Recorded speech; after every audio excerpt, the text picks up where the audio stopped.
Buenos días, hermanos, que el Señor les bendiga. Bienvenidos a la casa del Señor.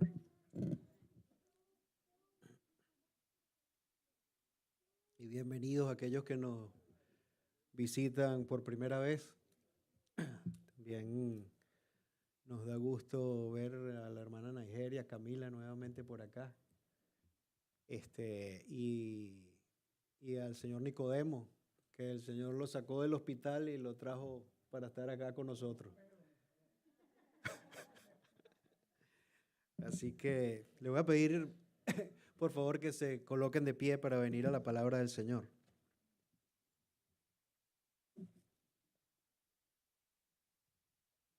Y vamos a leer en Mateo capítulo 16, los primeros 4 versos. Mateo 16, del 1 al 4.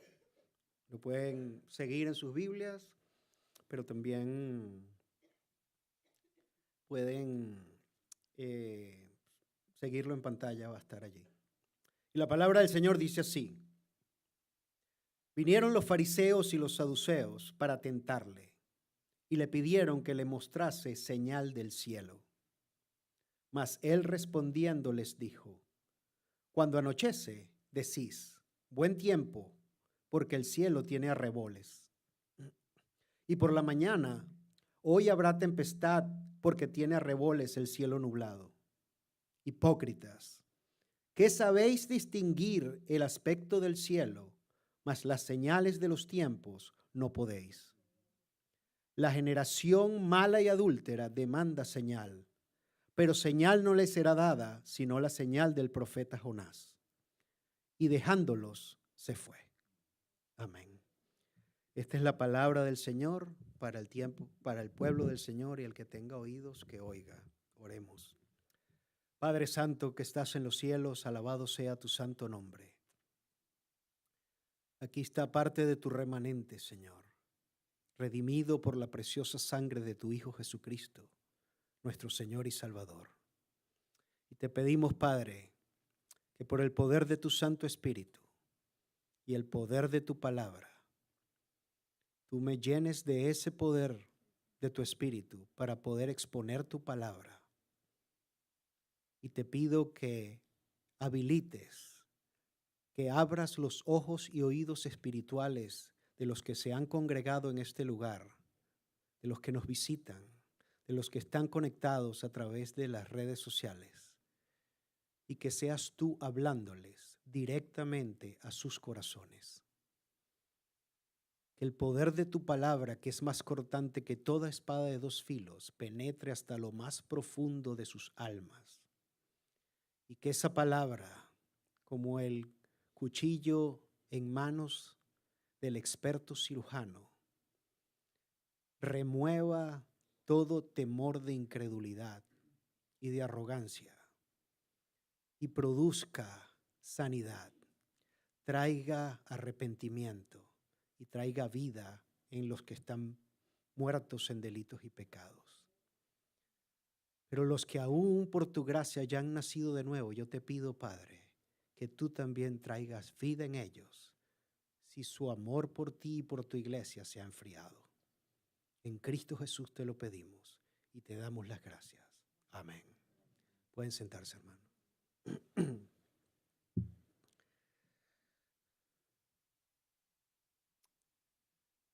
Hermanos, luego de que el domingo pasado consideráramos la reforma protestante y la historia de la iglesia, hoy vamos a continuar con nuestra serie titulada Jesús es el Mesías prometido, basada en el Evangelio de Mateo.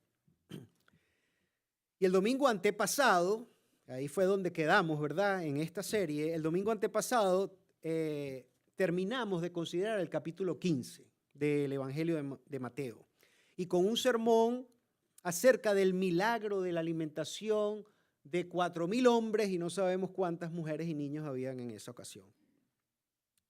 Y en un sermón titulado ¿Es necesario hacerlo de nuevo?, el reverendo Miranda expuso cuán fácilmente nosotros tendemos a olvidar las lecciones que nuestro Señor nos ha dado, y especialmente aquellas relacionadas con su fidelidad.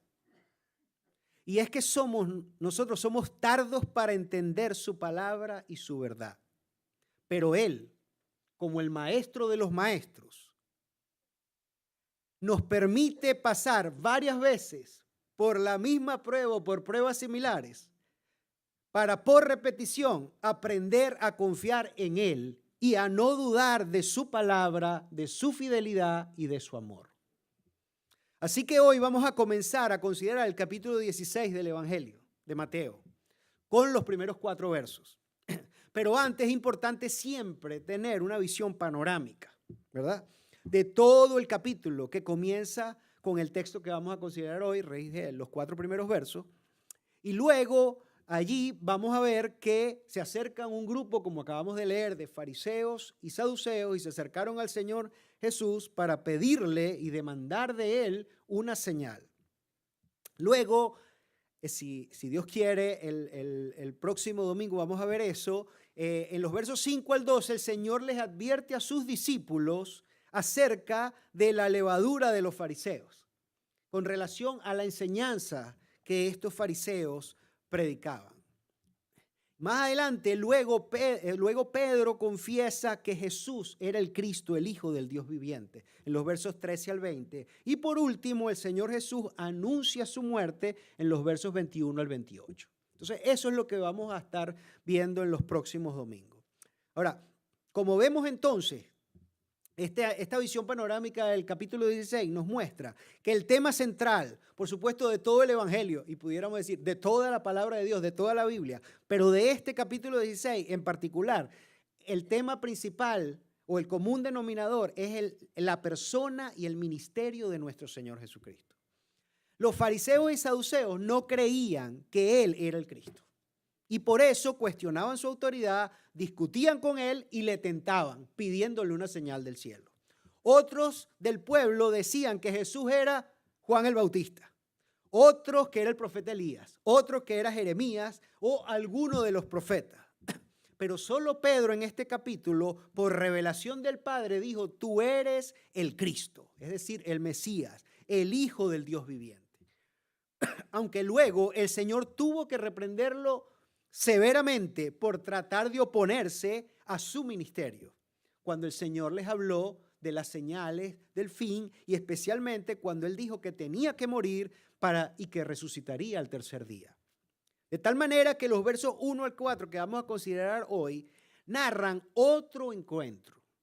Fíjense, otro encuentro entre el Señor Jesús y unos fariseos y saduceos que no creían que Él era el Cristo, aún a pesar de que habían escuchado los muchos milagros que Él ya había hecho. Y digo otro encuentro porque ya en Mateo 12, 38 al 42, habíamos considerado un encuentro similar, pero con otro grupo de fariseos. Este nuevo grupo de fariseos y saduceos que vamos a considerar hoy en Mateo 16, 1 al 4, eran de la región de Magdala. O podemos asumir eso porque allí estaba el Señor. Y no de Nazaret, como el grupo que el Señor se enfrentó en Mateo 12, 38 al 42.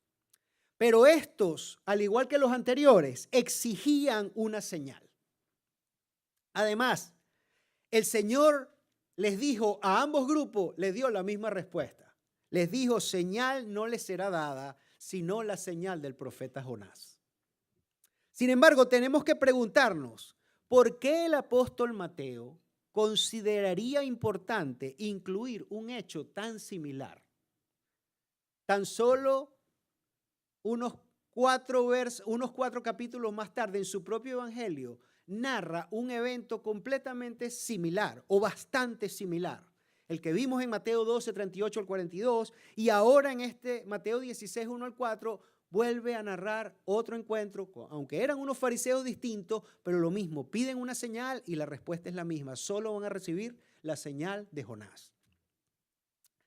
Tenemos que hacernos esa pregunta. Y cabe destacar que los evangelios tanto de Marcos y de Lucas, no solo Mateo, también hacen referencia a este nuevo evento. O sea, que los otros evangelios también repiten, aunque no todos lo repiten porque no todos mencionan los dos encuentros entre los fariseos y saduceos y el Señor, pero demandan una señal. Sin embargo, Marcos, en Marcos 8, 11 al 13, solo dice que el Señor se afligió cuando vinieron a demandar este grupo esta demanda de una señal.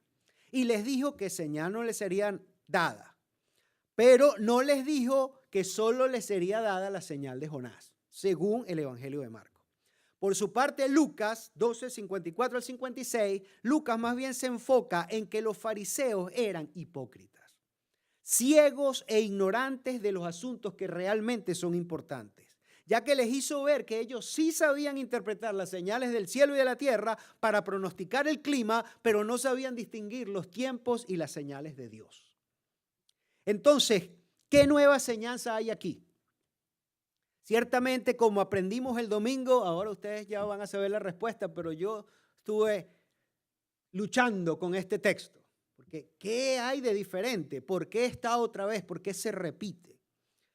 Y ciertamente, como aprendimos en el sermón, es necesario hacerlo de nuevo. El reverendo Miranda hace 2 semanas, el Señor quería repetir esta enseñanza para que sus discípulos y nosotros afianzásemos ese aprendizaje, esa enseñanza. Eso es una razón. Pero ustedes recordarán que el 14 de julio de este año yo prediqué un sermón que se llamó Una generación incrédula demanda señal, de ese Mateo 12, 38 al 42. Y en esa oportunidad aprendimos que esa generación, es decir, el Señor está llamando a las personas que demandan una señal para poder creer en Dios y en su Hijo Jesucristo, sufren de una ceguera espiritual. Y no importa cuántas señales vean, teniendo ojos no ven y teniendo oídos no oyen. A estos el Señor les dijo que la única señal que les mostraría, repito, era la señal de Jonás. Haciendo referencia a qué? A que él tendría que morir, sería sepultado y al tercer día resucitaría de entre los muertos para traer salvación y esperanza de vida eterna a los que han de ser salvos, pero a la vez traer juicio a los que perecen. Y la analogía está en que Jonás, ustedes si han leído el libro de Jonás, recordarán que Jonás fue tragado por un gran pez y pasó 3 días en el vientre del pez. Esto refleja la sepultura, la muerte de nuestro Señor Jesucristo, pero después el pez lo vomitó en una, de manera figurada. Esto representa la resurrección del mensajero de Dios, que iba a llevar a Nínive el mensaje de juicio o de salvación, de juicio para los que se arrepienten, ¿verdad? De juicio para los que no se arrepienten y de salvación para los que sí. Y en ese encuentro de Mateo 12, 38 al 42, el Señor agregó que los hombres de Nínive y la reina del sur, o la reina de Sabá, también se refiere la Biblia, se levantarían en el juicio contra esa generación incrédula. Dicho esto, entonces podemos concluir que aparte de la repetición de enseñanza anterior, ya que nosotros aprendemos por repetición, el elemento nuevo que hay en esta enseñanza de Mateo 16, 1 al 4, no es acerca de la ceguera espiritual en particular, sino de la hipocresía, de la ignorancia y de la arrogancia de estos fariseos y saduceos. Podemos asegurar que este es el caso por su contexto. ¿Por qué? Porque más adelante el Señor le dice a los fariseos y saduceos, y después que de ese encuentro con ellos, el Señor le dice a sus discípulos en el verso 6, que no lo leí, pero dice en el verso 6, que mirad, guardaos de la levadura de los saduceos y los fariseos. En referencia es cuidado con ellos y con lo que ellos enseñan y ser como ellos. Así que si Dios quiere, repito, ese punto lo vamos a abordar, que son los versos 5 al 12, la semana que viene, si el Señor lo permite. Habiendo dicho esto, o habiendo dicho todo esto, el sermón de hoy lo titulé La hipocresía. Y lo dividí en 5 puntos más unas breves aplicaciones. Y vayamos al primer punto. El primer punto es narración de los hechos. Como siempre, comenzaré con la narración de los hechos. Es importante recordar que la Biblia registra hechos comprobables y comprobados históricamente. Por eso sus autores, inspirados por el Espíritu Santo, se esmeraron en proveer y dejar por escrito nombres de los involucrados, nombres de los lugares, nombres de los testigos, tiempo en que ocurrieron los hechos, etcétera. Todo eso, ¿para qué? Para dar fe a nuestro entendimiento de que no son unos cuentos de hadas o historias inventadas, sino que son hechos reales. Y todo esto entonces nos dice que no son hipótesis, son hechos históricos. Y proveer así elementos, valga la redundancia, históricos que le permitan al lector convencerse de los argumentos que están basados en hechos.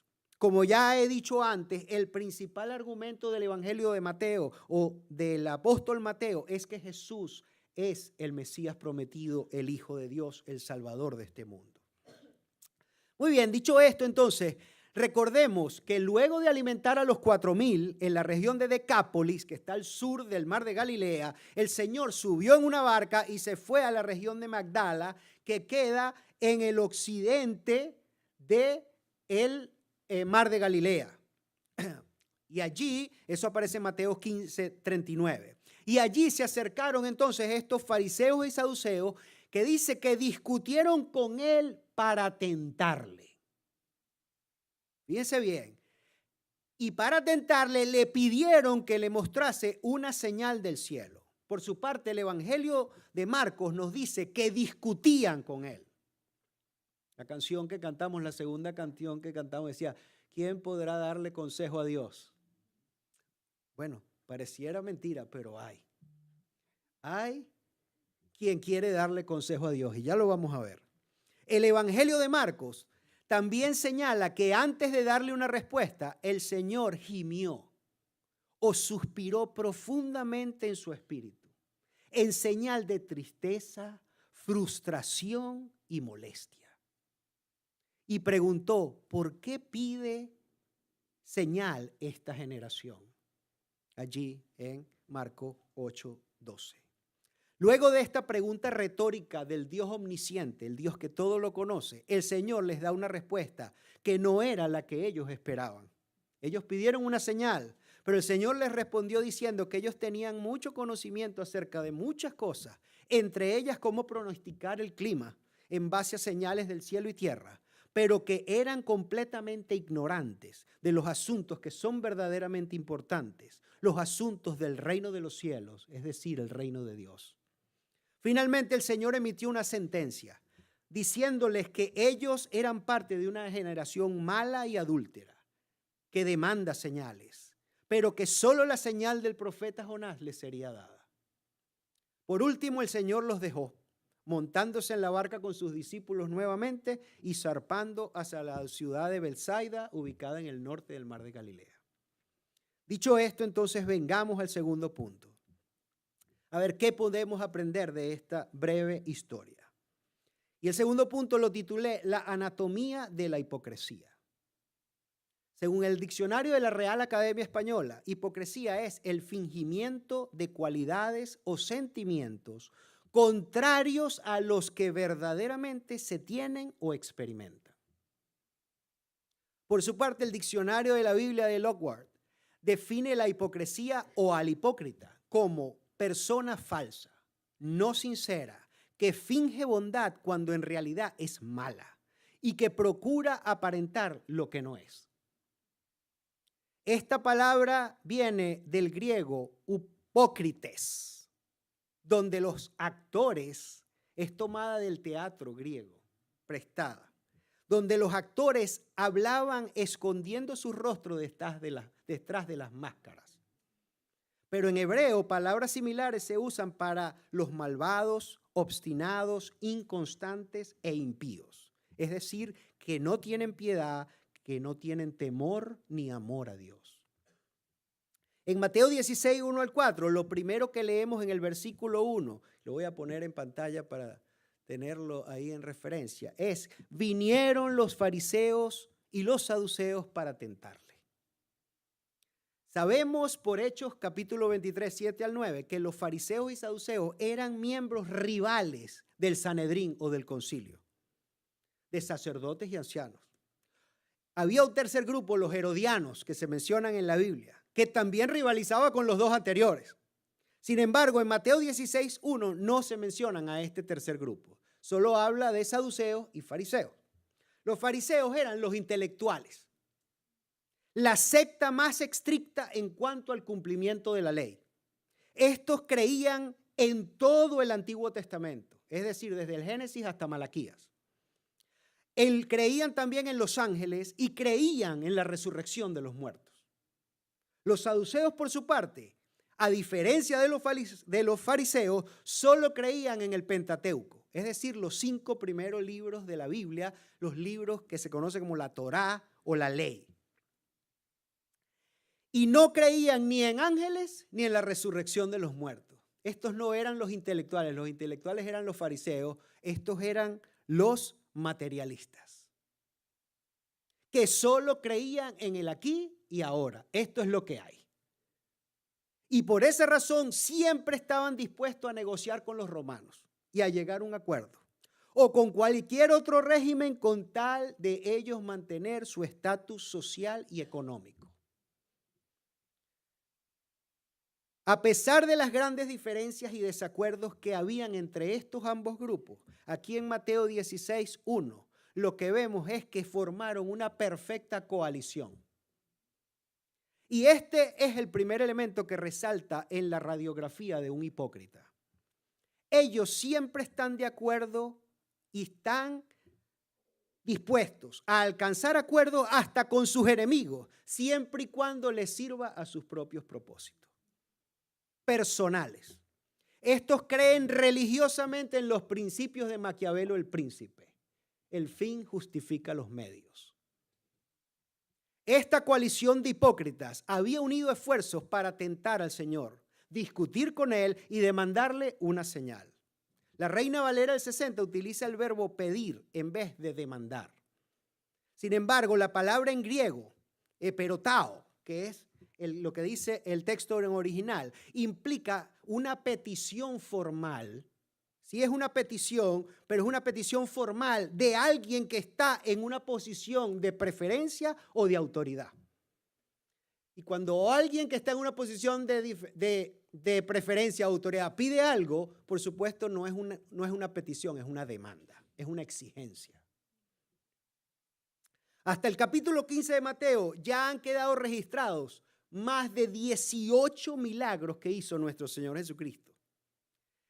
2 de ellos fueron la alimentación de multitudes, 5,000 hombres en un momento, 4,000 luego, que vimos la semana antepasada. Y todo esto sin contar aquellos que Mateo dice que el Señor sanó a varios enfermos, a todos los enfermos, y no nos dice el número de enfermos.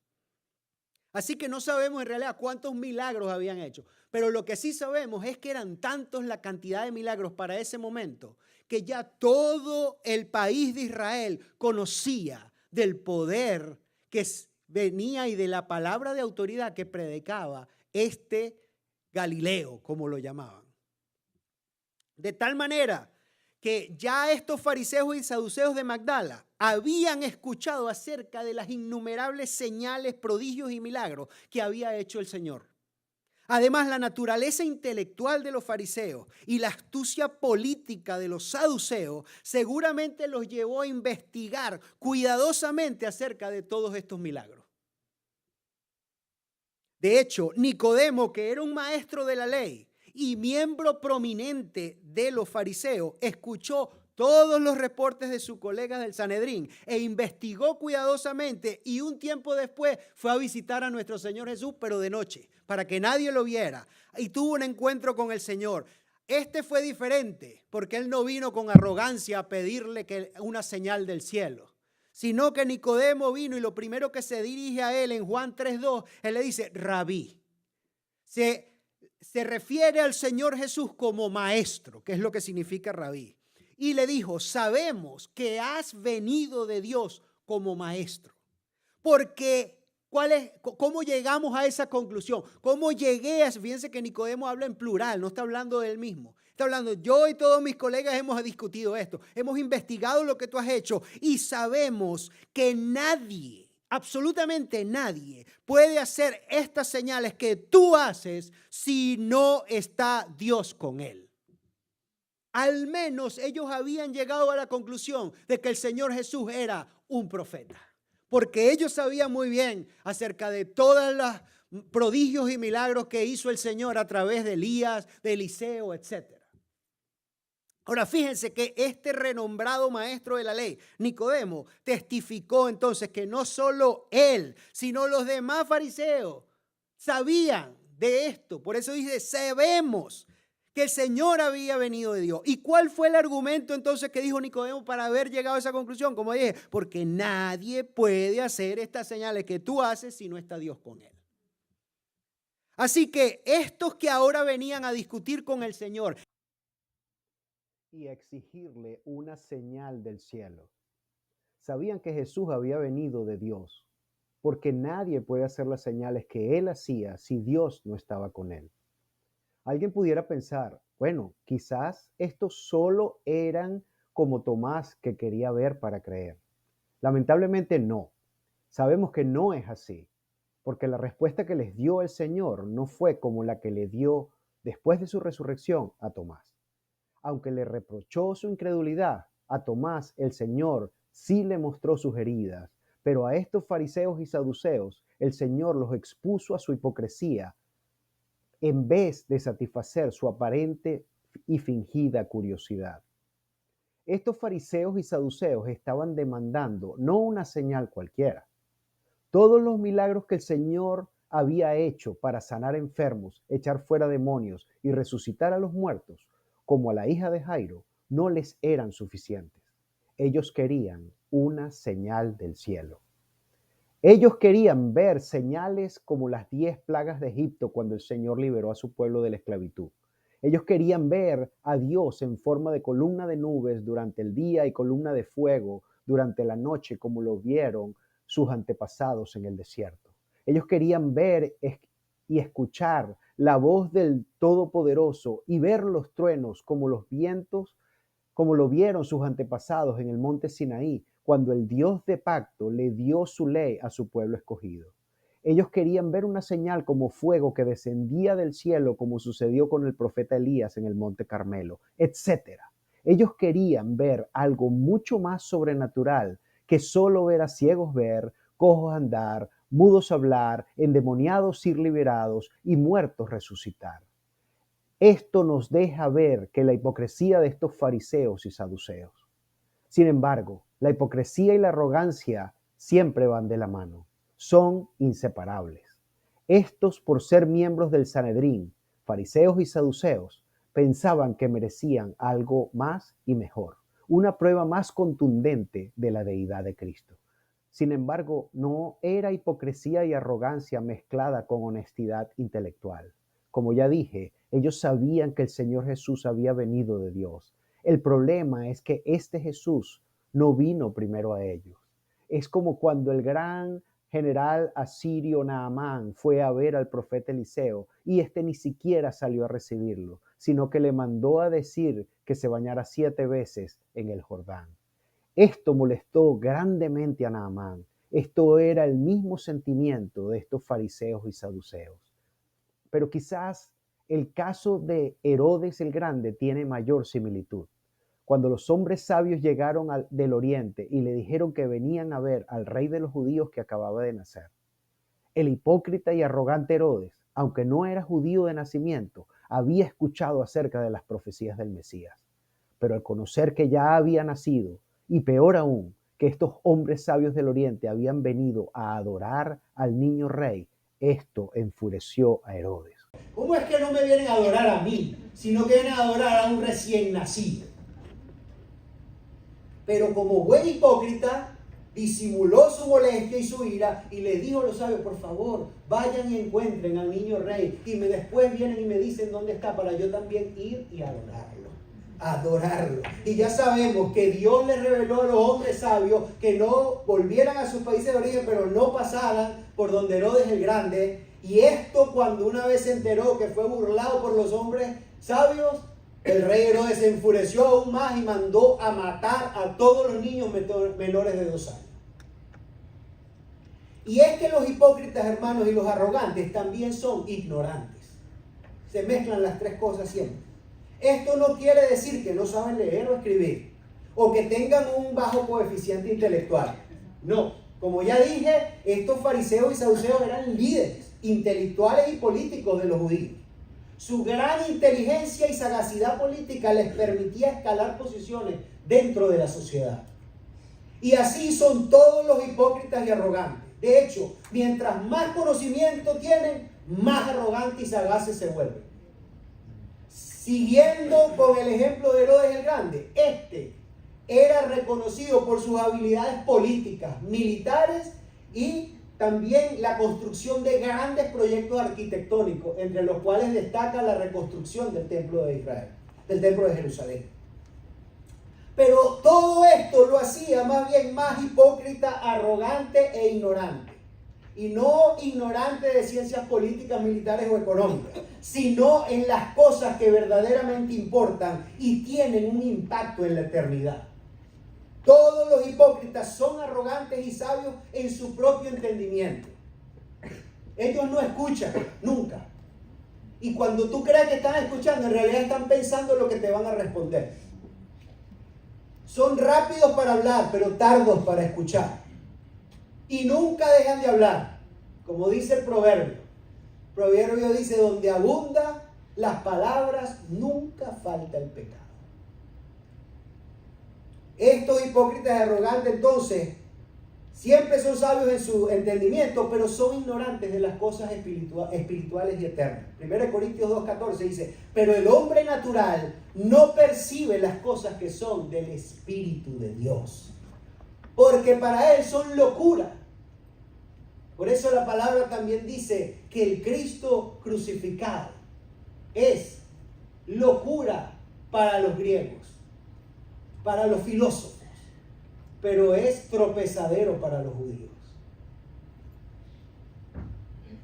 Las cosas, el hombre natural no percibe las cosas del Espíritu de Dios, porque para él son locura y no las puede entender.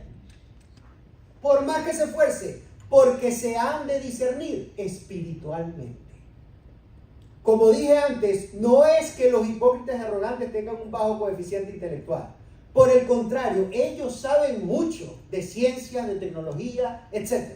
Al igual que los fariseos y saduceos, los hipócritas son arrogantes y hasta tienen PhD en distintas ramas de las ciencias humanas. Estos hablan con absoluta propiedad del calentamiento global, de economía, de política, pero son absolutamente ignorantes acerca del Dios que los creó. Satanás es el máximo representante de los hipócritas y su líder supremo. Al igual que los hipócritas, Satanás se viste, se enmascara como ángel de luz. Satanás no aceptó la autoridad de Dios y se rebeló contra él porque él es arrogante. La arrogancia es lo que convirtió al diablo en diablo. Y sí, tiene mucho conocimiento, ¿verdad? Cuando tentó al Señor Jesús en el desierto, él se sabe la Biblia completa de memoria. Y lo tentó usando la palabra y torciendo la palabra de Dios.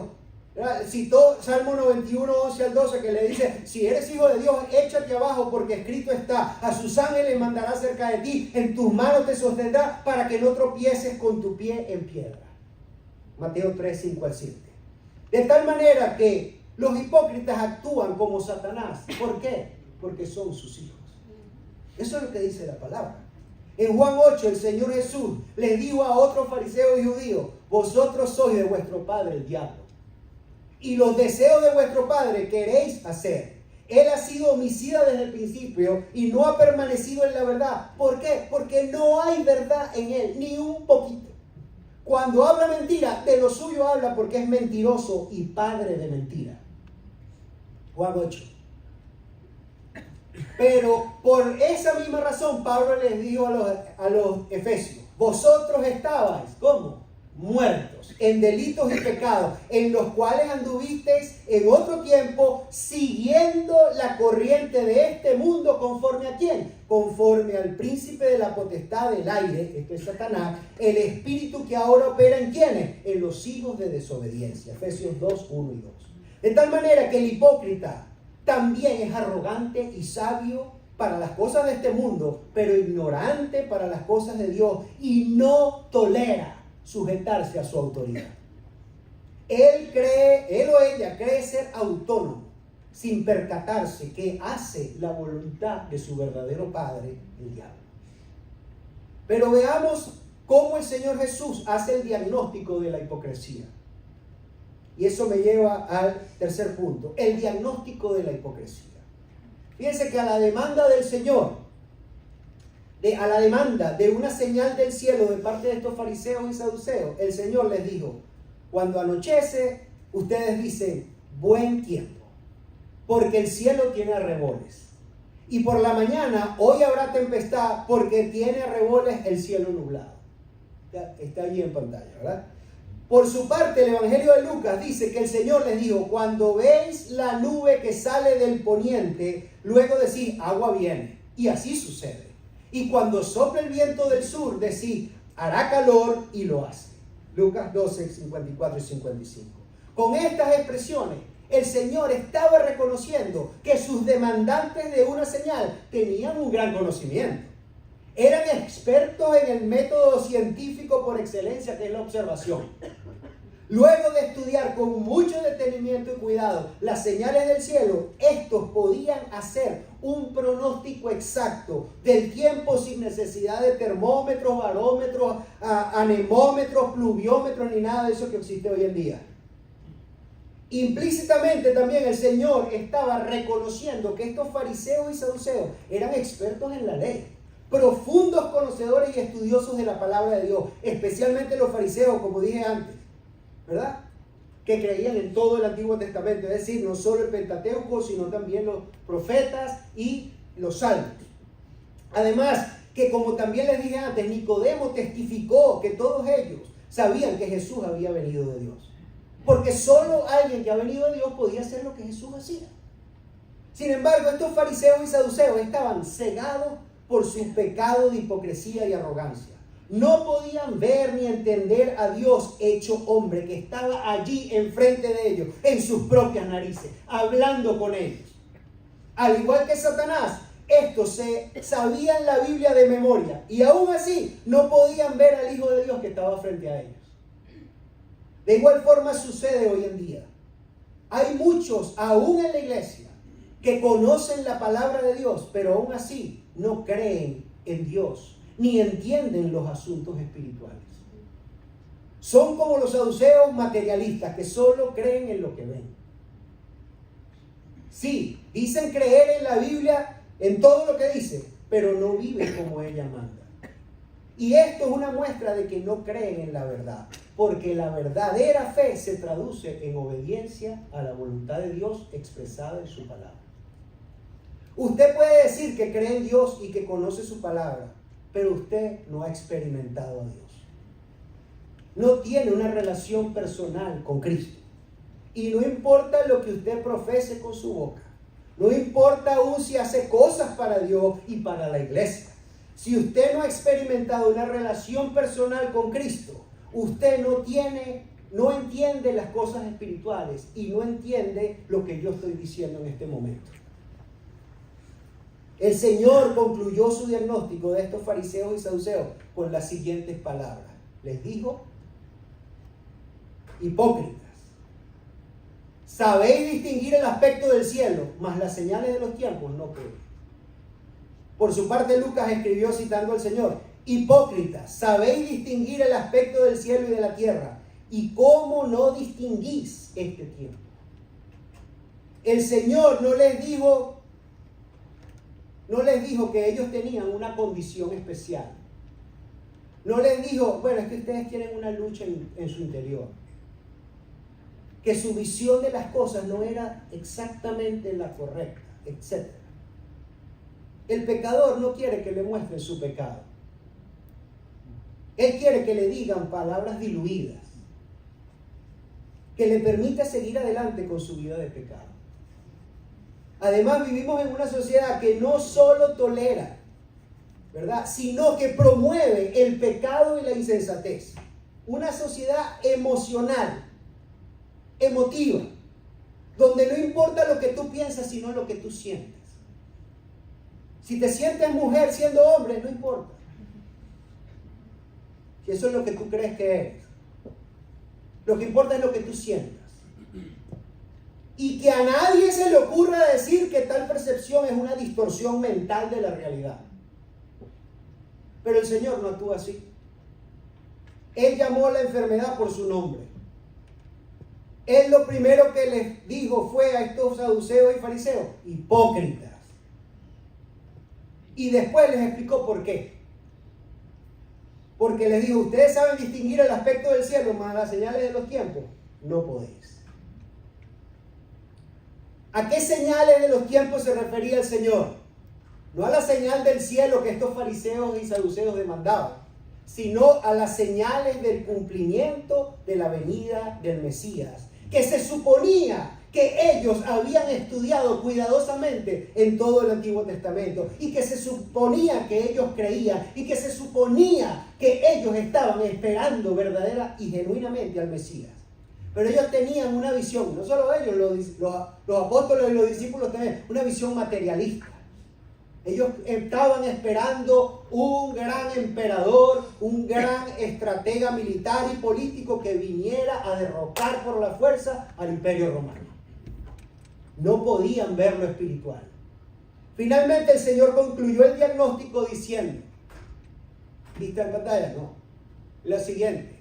¿Qué les dijo? Ustedes son una generación mala y adúltera. Con esto el Señor no solo los llamó hipócritas, exponiendo su hipocresía delante de todos los que escuchaban, sino que también los declaró que eran parte y formaban parte de una generación mala y adúltera, es decir, hombres llenos de maldad y que adulteran la verdad. El Señor dijo que la prueba de que un hipócrita es arrogante e ignorante de los asuntos espirituales es que es malo y que adultera la verdad. Y por eso siempre pide una señal adicional, extra. Y pedir una señal del cielo simplemente refleja un cuestionamiento a la autoridad de Dios. Así que todo esto lo que evidencia, al final se resume en rebeldía en contra de la autoridad. El hipócrita, hermanos, no acepta, no tolera estar bajo la autoridad de Dios. Quiere un Dios hecho a su medida. El Dios que se predica allá afuera. Un Dios que dice, cree en Jesucristo y serás salvo tú y tu casa, y ve y sigue pecando. Si tú pasaste al frente y levantaste la mano, ya tú eres salvo, sigue pecando. Es más, ahora puedes pecar más, porque donde abundó el pecado, abunda la gracia. Eso es lo que se predica tristemente hoy en día. El amor de Dios, solamente, pero no predican que Dios es fuego consumidor. Y que Él ciertamente viene a una vida no para dejarla igual. A la mujer que fue sorprendida en adulterio, le dijo, yo no te condeno, pero vete y no peques más. No, pero el hipócrita no acepta que un Dios que venga a decirle cómo ha de vivir. Eso en primer lugar, el hipócrita no acepta la autoridad de Dios. Pero en segundo lugar, él o ella no tolera estar bajo la autoridad de nadie. No tolera sujetarse a nadie, ni a la Biblia, que manda que se sujeten los hijos a sus padres, ¿verdad? Los estudiantes a los maestros, a los que nos sujetemos a los jefes de los trabajos, que las esposas se sujeten a su marido, que se sujeten a los pastores y maestros y a las autoridades del gobierno, como dice Romanos 13:1. Él o ella siempre creen tener la razón en todo, que ellos están bien, ellos siempre están bien, el hipócrita siempre está bien, los que están mal son los demás, que le culpan de todo lo malo que sucede a los demás. Ellos nunca tienen la culpa. Ellos se perciben a sí mismos como perfectos, aun cuando lo escondan tras una falsa humildad, reflejada en un tono de voz suave y apacible, ¿verdad? Palabras educadas, sofisticadas, y hasta un lenguaje corporal que denota, a veces andan así cabizbajos. No hacen ningún gesto que pueda simular que están fuera de control. Sin embargo, todo esto es hipocresía, es una máscara, es un actuar, solo una máscara. Y en la mayoría de los casos, ni siquiera ellos se dan cuenta de su falsa humildad. Por esa razón el Señor continuó diciendo en Juan 8, 45 al 47, y a mí, porque digo la verdad, no me creéis. ¿Quién de vosotros me redarguye de pecado? Pues si digo la verdad, ¿por qué vosotros no me creéis? El que es de Dios, ¿qué pasa? Las palabras de Dios oye. Por esto no la oís vosotros, porque ustedes sencillamente no son de Dios. La Biblia nos ofrece una ampliación a este terrible diagnóstico del hombre. En Efesios 2 leemos que la condición del hombre sin Cristo es de muerte espiritual. Dice, vosotros estabais muertos en vuestros delitos y pecados. Efesios 2:1. Además, Romanos 1 dice que el pecador está envanecido en sus razonamientos y su necio corazón fue entenebrecido. Romanos 1:21. Y la Biblia también enseña que no hay nadie que escape a esta terrible y nefasta condición de hipocresía, arrogancia e ignorancia. Porque dice, por cuanto todos pecaron y están destituidos de la gloria de Dios. Romanos 3:23. Que no hay justo ni siquiera uno. Que no hay quien entienda. Que no hay quien busque a Dios. Romanos 3:10 al 11. Y vio Jehová que la maldad de los hombres era mucha en la tierra y que todo designio de los pensamientos del corazón de ellos era de continuo solamente el mal. Génesis 6:5. Esto nos debe llevar a preguntarnos, ¿existe algún tratamiento para esta enfermedad mortal de la hipocresía y del pecado? Y me lleva al cuarto punto, el tratamiento de la hipocresía. A estos fariseos y saduceos el Señor primero les dijo, señal no les será dada. Aquí está el 4. Señal no les será dada, sino la señal del profeta Jonás.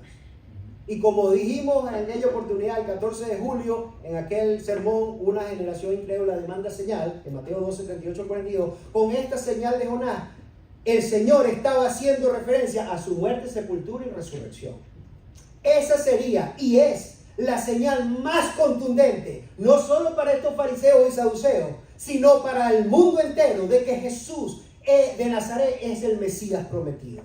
Especialmente su resurrección es la máxima prueba de su deidad. Es lo que comprueba que Él es el Hijo de Dios, el Salvador de este mundo, el Redentor de los pecadores. Sin embargo, al final del encuentro entre el Hijo de Dios y estos fariseos y saduceos, dice la palabra que dice, y dejándolos, se fue. Marcos, por su parte, dice, y dejándolos, volvió a entrar en la barca y se fue a la otra ribera. Esto es terrible, hermanos. Estos fariseos y saduceos quedaron desahuciados por el mismo autor de la vida. En pocas palabras, el Señor les dio como un caso perdido y los ignoró, dejándolos sin respuesta a sus demandas y al menos no le dio la respuesta que ellos esperaban, sino que se dio la vuelta, les dio la espalda y se fue. En el caso del joven rico, ¿se recuerdan? Que también era hipócrita, arrogante e ignorante. Este se fue triste. Pero estos fariseos y saduceos, a ellos el Señor les dio la espalda y se fue. Más adelante el Señor le haría lo mismo a otro hipócrita, arrogante e ignorante. A Herodes el tetrarca. Ya no Herodes el grande, el tetrarca. Cuando Pilato envió al Señor a este para que Herodes lo juzgara, dice la Escritura, Herodes viendo a Jesús se alegró mucho, porque hacía tiempo que deseaba verle. No porque quería rendirse a sus pies y rendirse a su señorío y a su reinado, sino porque había oído muchas cosas acerca de él y esperaba verle hacer una señal, como que si era otro de los bufones que él tenía ahí para su entretenimiento. Y le hacía muchas preguntas, pero ¿qué hizo el Señor? No le respondió nada. Lucas 23, 8 al 9.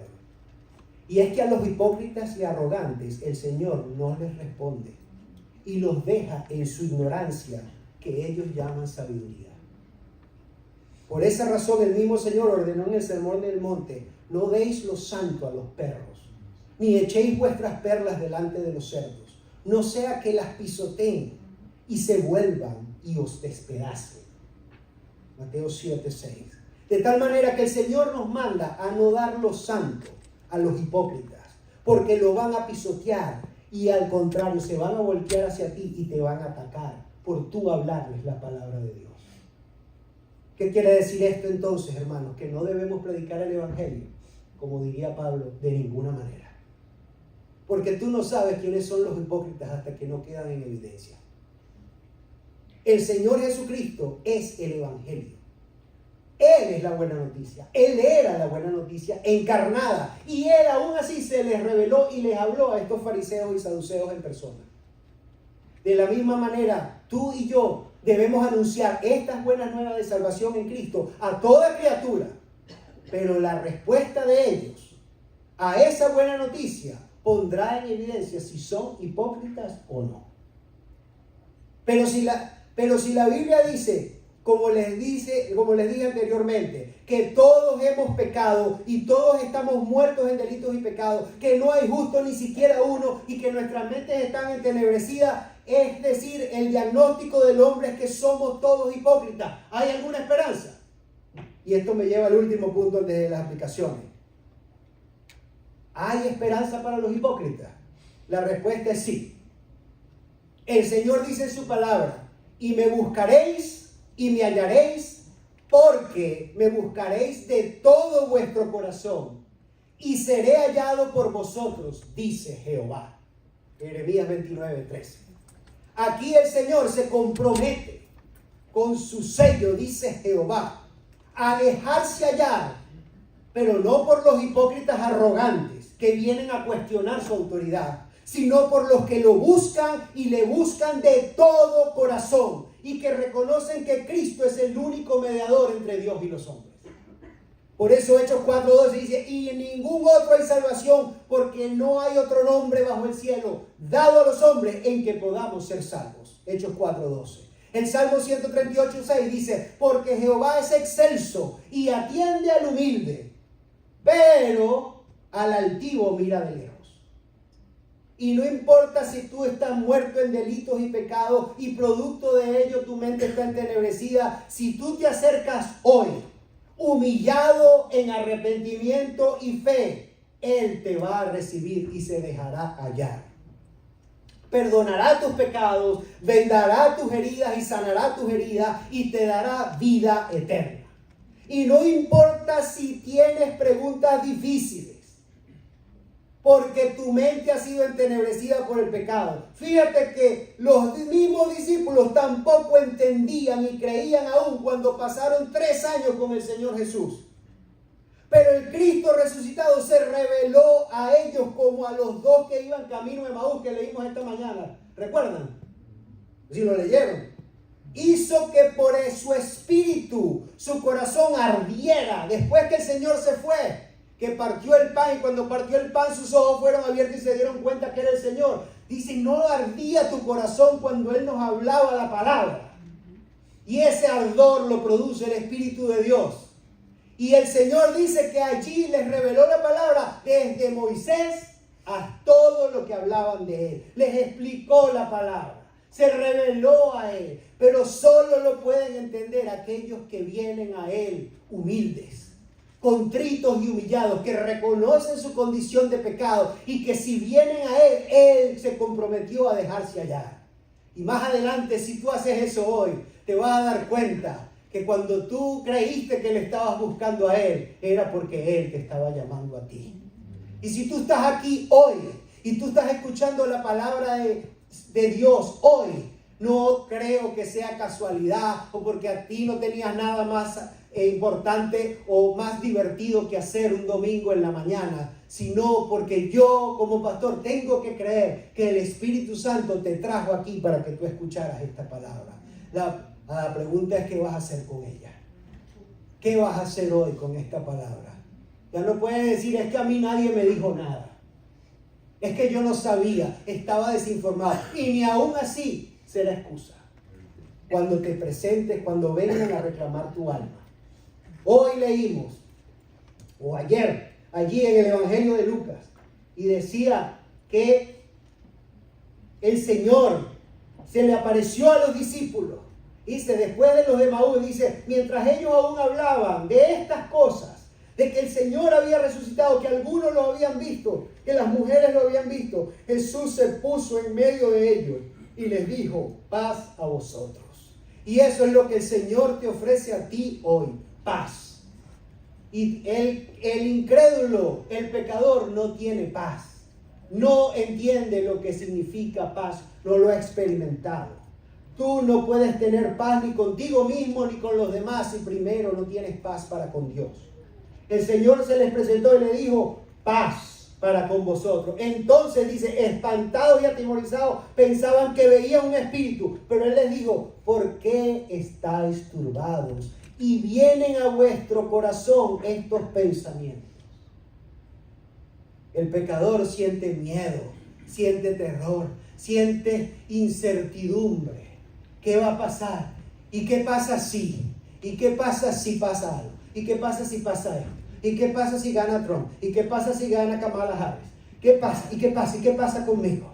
Mirad mis manos, le dijo el Señor, y mis pies, que yo mismo soy. Palpad y ved, porque un espíritu no tiene carne ni huesos como veis que yo tengo. A esos que se humillan y que le reconocen como el Cristo, a ellos sí se les revela y les aclara todas sus dudas. Les da todas las evidencias que necesitan. Y como todavía ellos de gozo, dice que es de gozo, no lo creían, estaban maravillados, le dijo: ¿tenéis algo aquí para comer? El Señor fue más allá. Y el Señor te ayuda a ti y a mí con tu incredulidad y con nuestra incredulidad. Y le dice: bueno, ¿tienen algo aquí de comer? Para que se convenzan. Entonces le dieron parte de un pez asado y un panal de miel. Y Él tomó y comió delante de ellos, no porque tuviese hambre, sino para probarle a ellos que Él es el Cristo resucitado. Y les digo: estas son las palabras que os hablé, ¿no se acuerdan? Estando aún con vosotros, que era necesario que se cumpliese todo lo que está de mí escrito en la ley de Moisés, en los profetas y en los salmos. Entonces, dice el verso 45, les abrió los ojos. Ellos abrieron sus ojos.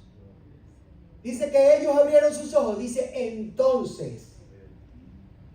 Les abrió el entendimiento para que comprendieran las Escrituras.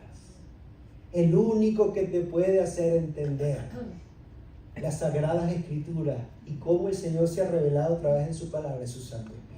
Y les digo: así está escrito, y así fue necesario que el Cristo padeciese y resucitase de los muertos al tercer día, y que predicase en su nombre el arrepentimiento y perdón de pecados.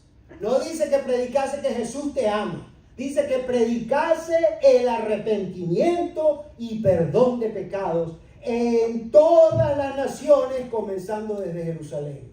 Y ustedes van a ser testigos de estas cosas. Así, y después cierra y dice: he aquí, yo enviaré la promesa de mi Padre sobre vosotros, pero quedaos aquí vosotros en la ciudad de Jerusalén hasta que seáis investidos de poder desde lo alto. Y luego se lo repitió en Hechos 1:8. Le recibiréis poder.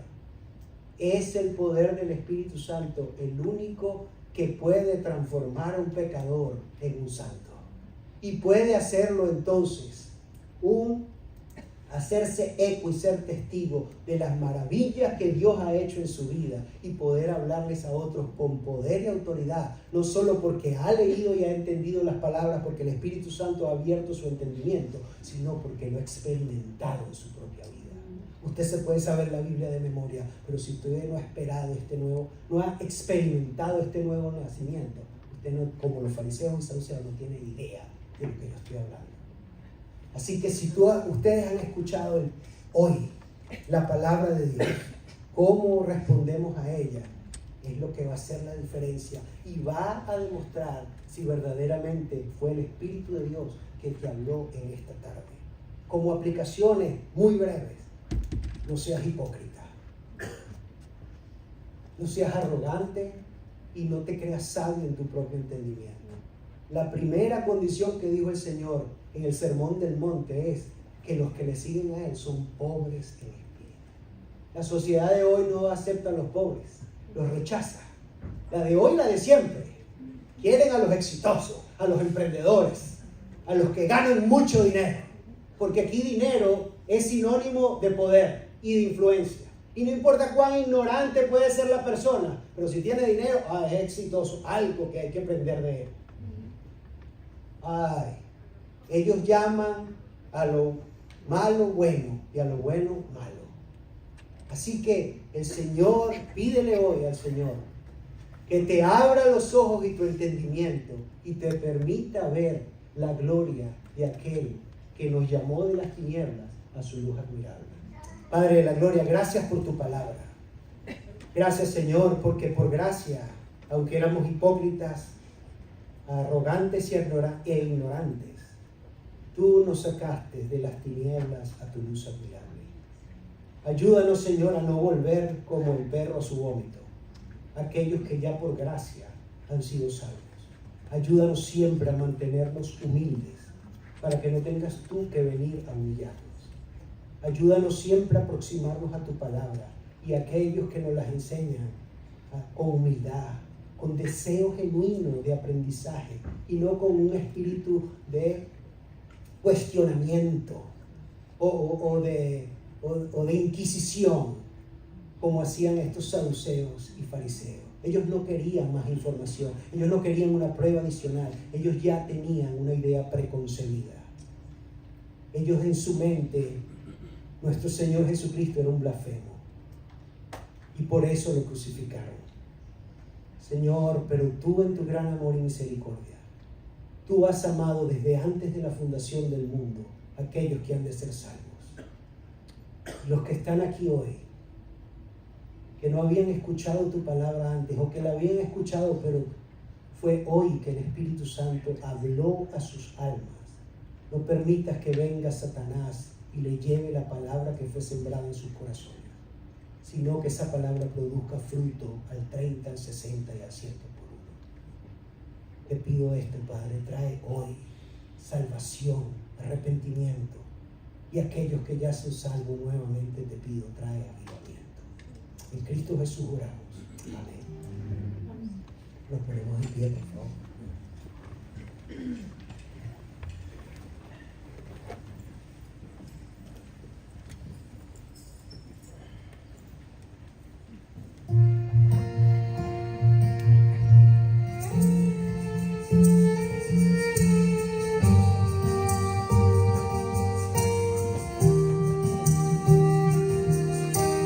Cristo regresar, la espera acabará, postrados a sus pies, en Él nos saciará.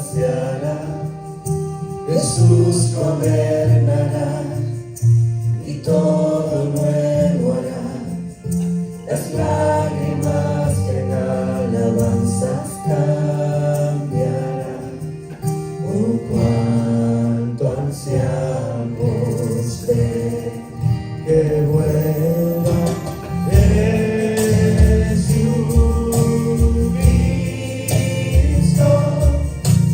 Nos deleitaremos en el Rey por siempre.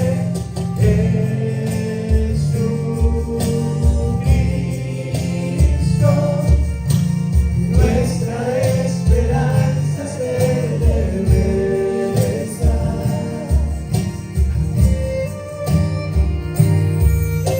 Al Cristo regresar, no habrá más maldición.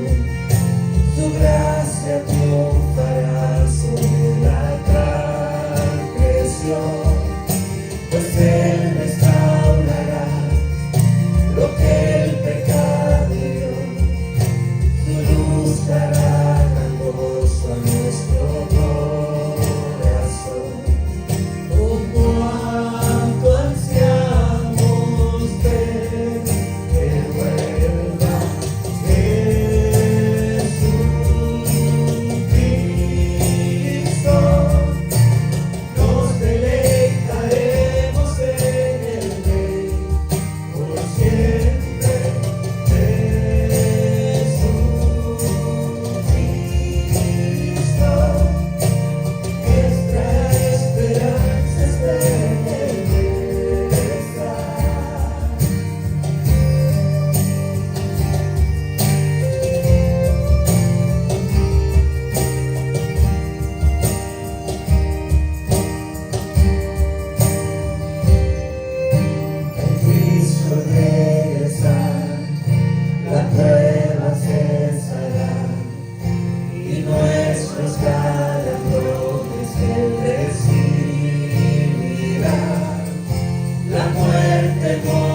la gracia de nuestro Señor Jesucristo, el amor del Padre y la comunión de su Santo Espíritu sea con cada uno de ustedes en este día o hasta que Él le llame a su santa presencia o hasta que Él vuelva. Amén. Estamos despedidos. Recuerdo que tenemos reunión. Los que tengan interés en bautizarse durante el retiro. Y también hay café en el Soul Room allá atrás. La reunión va a ser acá en el santuario. Bendiciones.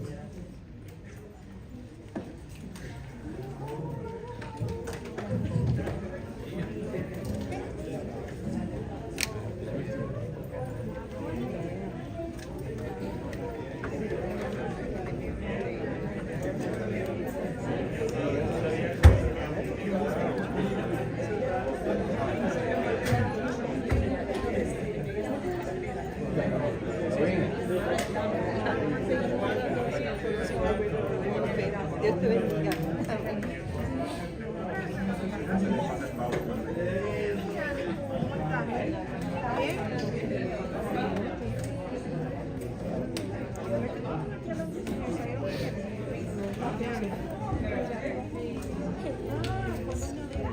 Jugando básquet. Corriendo. Un maratón.